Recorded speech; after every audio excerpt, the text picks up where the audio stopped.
Okay, let's get into this. We are about to step into a story that, based on the sources you've brought us, it seems like it almost didn't survive. I mean, it almost vanished from history. That's right. And not because it was small or, unimportant. No, quite the opposite. The reason it almost disappeared is because for centuries, it was literally, as the source material puts it, too dangerous to be told.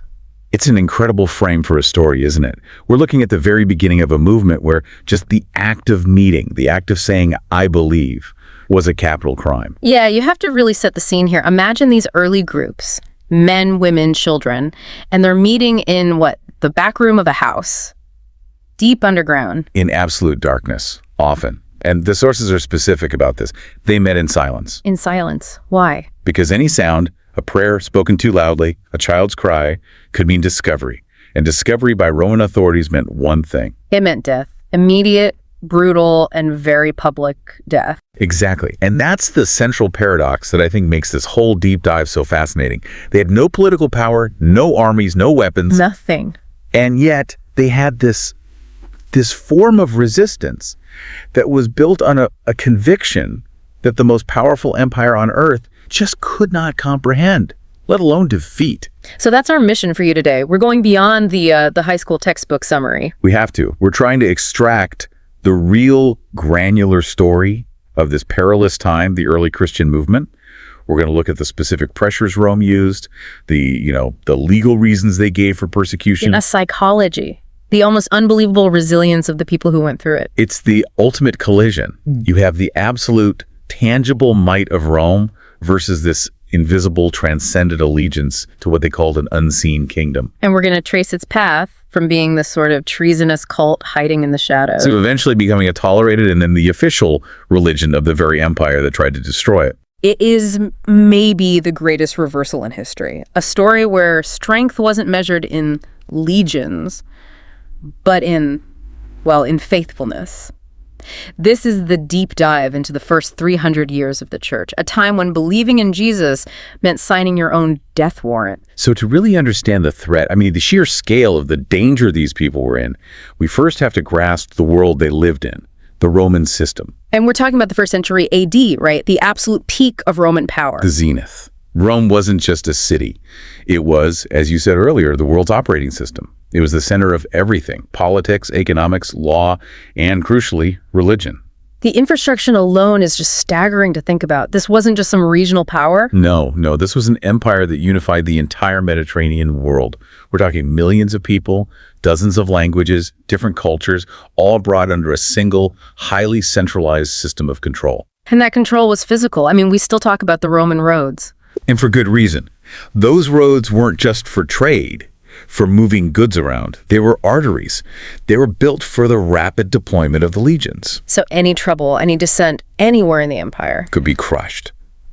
Swiftly and absolutely. The legal system, the taxes, the military presence, it was all an incredibly efficient machine designed for one thing: total stability. So challenging Rome wasn't like challenging a king. It was like trying to disrupt a global machine. A perfect analogy. And the central cog in that machine, the engine that made it all run, relied on a very specific fusion of politics and religion. Right. The whole system only worked if every single person, from a slave in Gaul to a senator in Rome, recognized the ultimate sacred authority at the top. And that brings us to the emperor.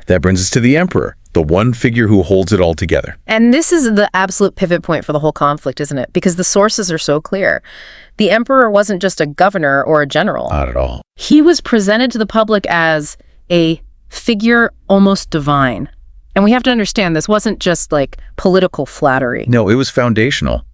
The deification of the emperor, or at least his unique connection to the gods, was the legal and spiritual bedrock of the entire empire's stability. It was the glue. The thing that held the Pax Romana, the Roman peace, together. It was.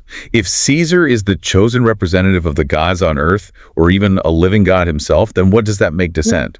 It's not just political opposition anymore. It's cosmic disruption. It's an attack on the divine order of the entire world. It threatens everything. And this is where their civic duty and their religious duty they were the same thing. You couldn't be a good Roman citizen without performing the state-mandated religious rites. Exactly. And this is where the early Christians immediately run into trouble.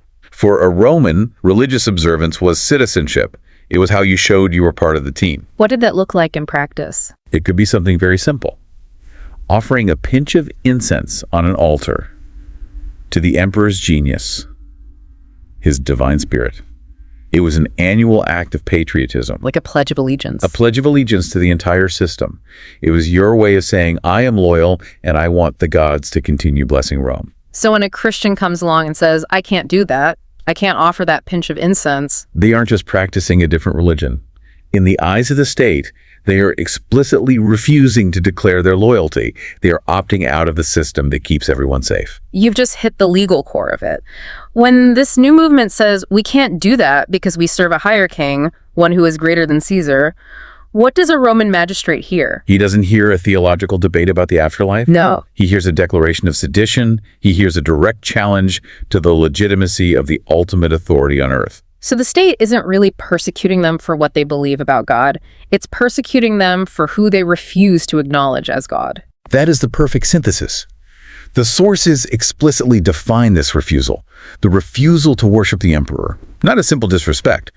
The legal term was maiestas, treason. Wow. This is the absolute heart of the conflict. Before Rome ever really bothered to understand Christian theology, they understood its political implications. They saw a group denying the divine basis of their ruler and therefore threatening the whole social order. Which is why the response was so absolute. There was no room for negotiation. None. You either pledge allegiance to the divine Caesar and the Roman way, or you are an enemy of the state. Yeah. An enemy who has to be, eliminated. There was just no middle ground. So you have this colossal, all-encompassing empire with a god king at its center. And then in the quiet corners of its cities, you have the start of this tiny, politically inconvenient church. And against all odds, this movement doesn't just fade away after its founder is executed. No, which is what should have happened. Instead, his followers start gathering secretly, and they keep spreading this, frankly, incredibly subversive message. And we have to think about how deeply unsettling that message was to the Roman mind. They spoke of this unseen kingdom. Right there, that's a direct challenge. You're talking about a kingdom that isn't Rome. It fundamentally questions the legitimacy of the very visible, very powerful Roman kingdom. But even more provocative was their king. They spoke of a king who had been crucified. We need to pause on that for a second. Today, we see a cross, and it's a religious symbol. What did a cross mean to someone in the first century Roman Empire? It meant ultimate, absolute shame. Crucifixion was a punishment reserved for the lowest of the low. Slaves who ran away, violent rebels, traitors. It wasn't just an execution, it was a political statement. A powerful one. It was designed to be slow, agonizing, and completely public. It was meant to strip the victim of all dignity, to make their name a byword for failure and dishonor. So for this group to come along and elevate a crucified man to the status of a king, to worship someone Rome had publicly executed as a criminal. It wasn't just in poor taste. It was a calculated insult to everything Rome stood for. Power, glory, victory, justice. It was completely unacceptable. Rome celebrated strength, conquest, what they called virtus. Manly courage and glory, yes. This new allegiance to a crucified king just. It implied a rival power structure that operated on a completely different set of values. They were basically dismissing the empire's ultimate judgment. So that tension is just simmering there. But, an ideological conflict isn't usually enough to trigger mass state-sponsored violence. You need a flashpoint. You need a catalyst, a physical traumatic event that can ignite all that simmering suspicion into outright terror. And that catalyst arrived in the summer of 64 AD. The Great Fire of Rome. And we're not talking about a small fire. This was an apocalypse. It burned for 6 days. 10 of the city's 14 districts were damaged. 3 were completely wiped off the map. It's total chaos. The city's in ruins, people have lost everything, and when public order collapses, people look for someone to blame. And they looked straight at the top. They looked at the emperor, Nero. He was already unpopular, a bit erratic. And the rumor was that he started the fire himself, right? To clear land for a huge new palace he wanted to build. The Domus Aurea, the Golden House. Whether it's true or not, doesn't matter. The public believed it. And Nero knew his position was suddenly very, very precarious. He had to change the story fast. He needed a lightning rod. He needed a scapegoat. Someone convenient, someone the public already disliked, someone too small and weak to fight back. And his choice, as cruel as it was politically brilliant. He pointed the finger at the Christians. They were the perfect target. Why? Well, they were already outsiders. They kept to themselves. They didn't go to the Roman festivals or the games. They didn't worship the state gods. This made them seem antisocial. Strange. Their secrecy worked against them. Massively. Because they met in private, in secret, it was easy to fill that vacuum with suspicion and rumor. It was easy for Nero to convince a desperate, angry population that this weird little group that already seemed to reject Roman life might be responsible for destroying the Roman capital. And this is where it shifts. It goes from just general suspicion to formal, state-sanctioned terror. Nero couldn't just say, I don't like them. He had to build a legal case. He had to create official charges that would justify the extreme violence he was about to unleash. And these accusations would echo for the next 250 years. Let's break those down because they really show the Roman propaganda machine at work. They're designed not to describe who the Christians actually were, but to define them as monsters, as something outside the bounds of civilized Roman society. So charge number 1, this one is incredible. They were accused of hating humanity. Odium humani generis. It's such a powerful, sweeping accusation. How on earth do you justify that? A group that's all about love and charity accused of hating the entire human race. It had nothing to do with their theology. It was all about their social behavior, because they withdrew from Roman public life. No gladiatorial games, no public sacrifices, none of the general hedonism of the Roman calendar. They were seen as antisocial. Yeah. As extremists. The Roman view was that public life was human life. To reject the public festivals and rituals of Rome was, by their logic, to reject civilization itself. If you hate Roman life, you must hate humanity. It's a total inversion of their actual beliefs. It's a brilliant and evil piece of propaganda that makes it easy to dehumanize them. Exactly. Then comes the second charge, which played on all those fears about their secrecy. They were accused of practicing secret rituals and committing unspeakable vices. Since nobody saw what they were doing in their hidden meetings, the Romans could imagine the worst. And they did.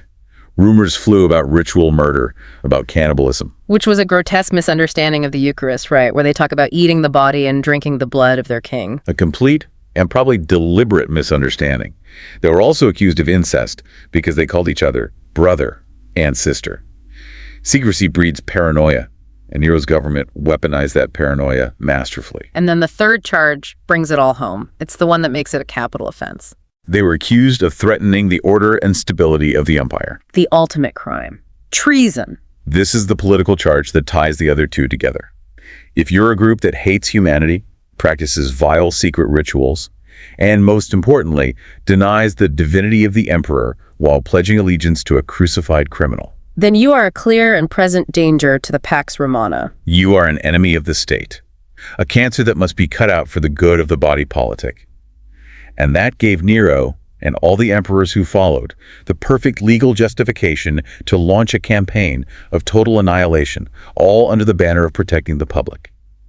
So with those charges in place, treason, misanthropy, all of it, Nero unleashes this campaign of public terror, and it's important to stress this wasn't just about killing them. No, the goal was much bigger. It was about extinguishing the faith itself through these horrifying public spectacles. The prisons filled up, but the real weapon was the nature of the executions. They were performances. They were theater. Deliberate staged performances designed to send a message to the entire population. This is what happens to enemies in Rome. This is what happens when you defy the emperor. It was meant to confirm the state narrative that these people were subhuman. And the sources are chillingly specific about the methods they used. Some were thrown to wild animals in the arenas. The Colosseum, yes. Lions, bears, turning their deaths into a form of grotesque public entertainment for thousands of cheering spectators. But Nero had his own signature method, the one that's most associated with his persecution. Yes, the use of Christians as human torches. The accounts tell us they were covered in pitch or oil, fastened to poles in his private gardens, and set on fire. To provide light for his evening parties. To serve as living lamps while he raced his chariot. The sheer sadism it's hard to comprehend. It shows you the level of dehumanization that was required. The public had to see them not as people, but as fuel. And right here, in this moment of absolute horror, is where the story takes this completely unexpected turn.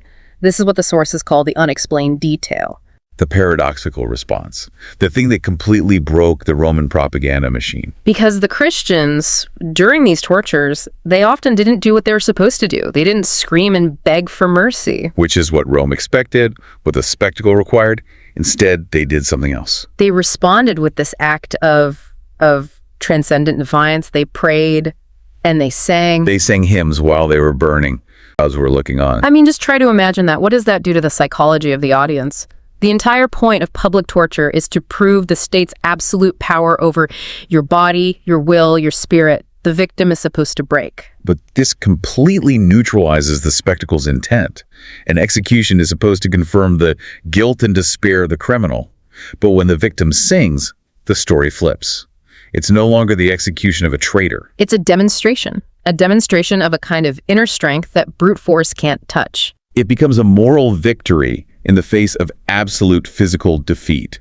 Rome could control their bodies, yes. They could inflict the worst pain imaginable. But they couldn't control the conviction inside. A screaming victim validates the torturer, but a singing victim exposes the torturer's limits. It showed everyone watching that these people had something, a hope, a strength, that was more powerful than the emperor's cruelty. And that fidelity, that public display of faith in the face of death, became the most powerful recruiting tool they could have ever imagined. It's easy to see why Rome became so frustrated. How do you defeat an enemy that not only chooses death over surrender, but then sings about it? You can't. And this incredible pressure forced the survivors to go even deeper into hiding. They went quite literally underground. Into the catacombs of Rome. Yes. Now, the catacombs weren't originally hiding places. They were vast underground cemeteries, dug by the Jewish and Christian communities who practiced burial instead of Roman cremation. But they became a refuge. They became the sanctuary for the surviving church. This huge labyrinthine network of tunnels became their secret meeting places, their churches, their headquarters. Describe that environment for us. It's hard to picture sustaining a community in those conditions. Think of descending into cold, damp, permanent darkness. The air would be heavy, stale, smelling of earth and the smoke from oil lamps.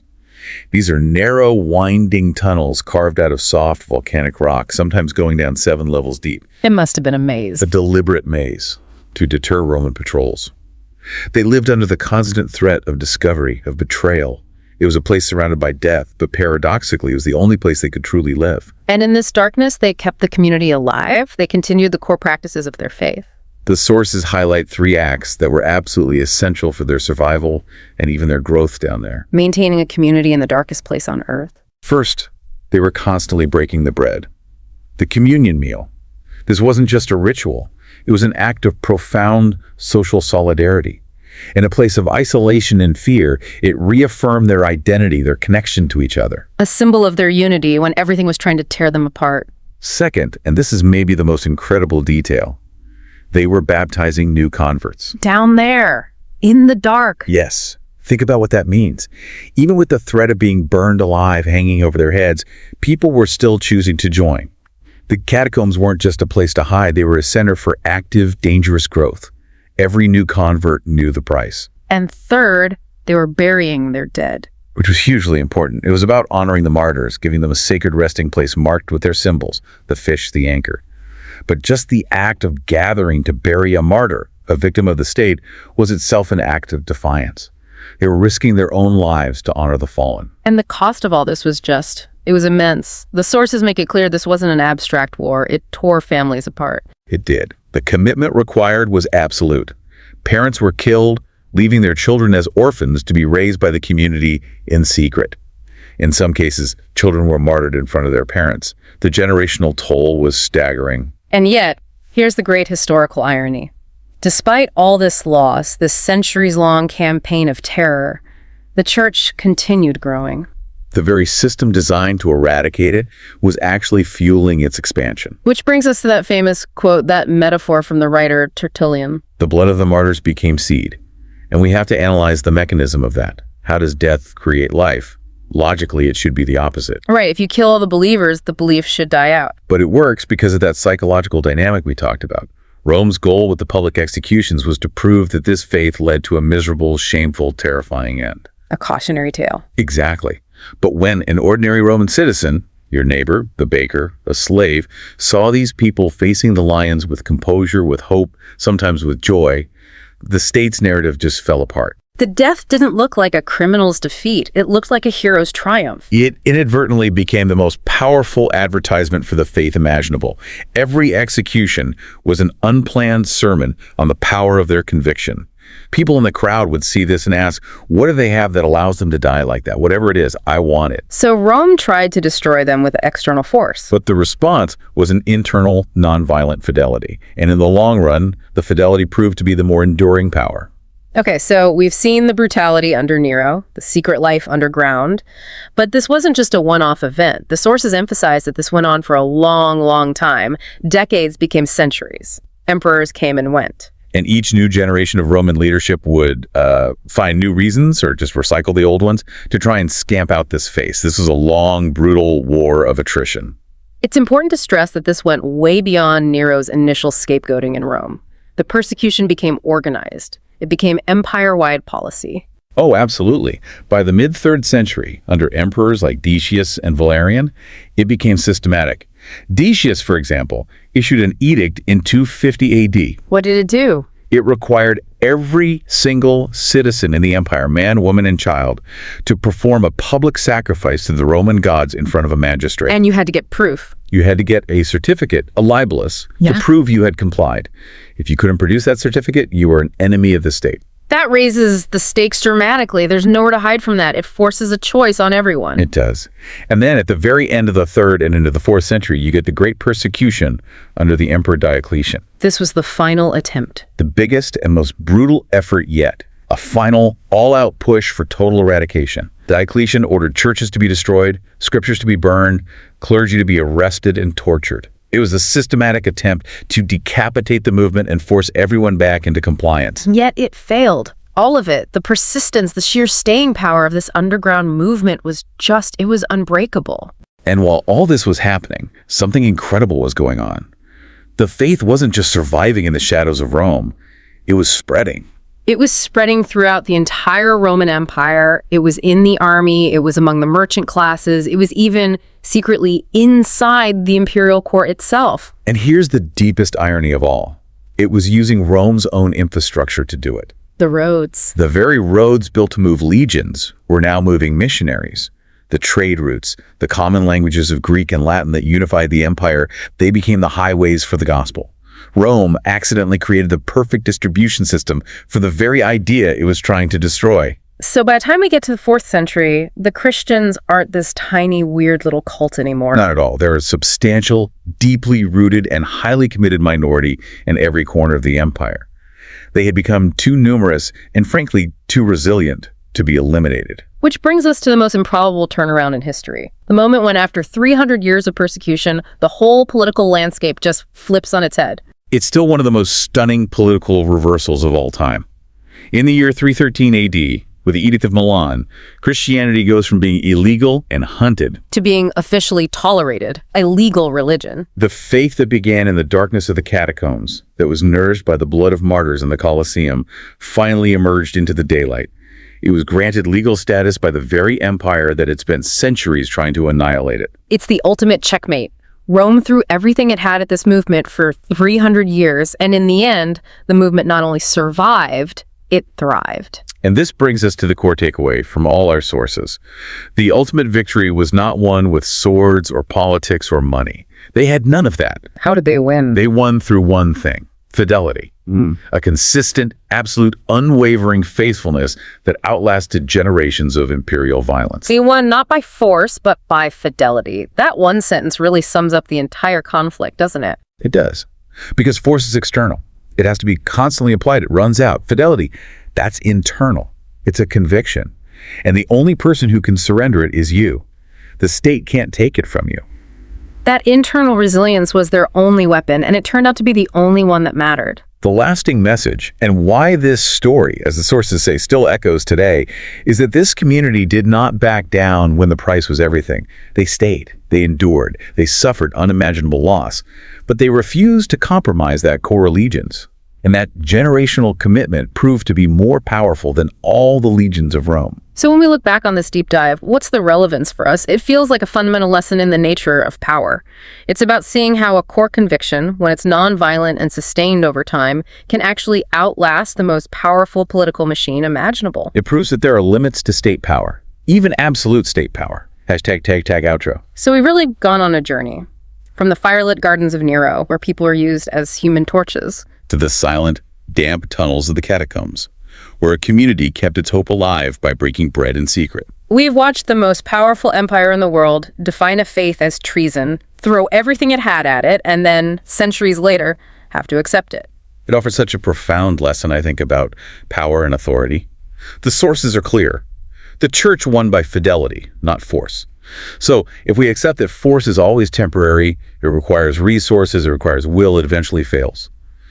What does the sustained generational fidelity of a small, vulnerable, nonviolent group tell us about the ultimate limits of state power? It seems to suggest that political control isn't ultimate control.